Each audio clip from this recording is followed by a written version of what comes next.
ٹنڈو محمد خان میں بھی موسلادھار بارش سے جل تھل ایک ہو گیا۔ بارش سے مختلف علاقوں میں سڑکوں اور بازاروں میں پانی جمع ہو گیا۔ اس حوالے سے مزید جانیں گے محمد انصار سے۔ محمد انصار بتائیے گا کیا صورتحال دیکھی آپ نے بارش کے بعد؟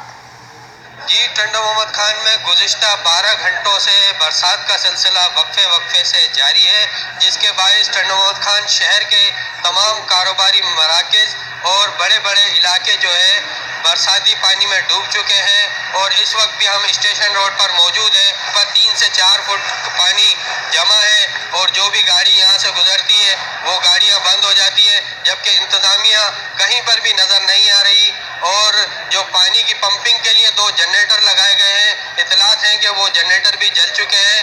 اگر ان جنریٹر کو نہیں بنوایا گیا تو مزید بھی پانی بڑھتا جائے گا، جبکہ محکمہ موسمیات کا یہ کہنا ہے کہ اگلے 2 دن مزید بارش کا امکان ہے۔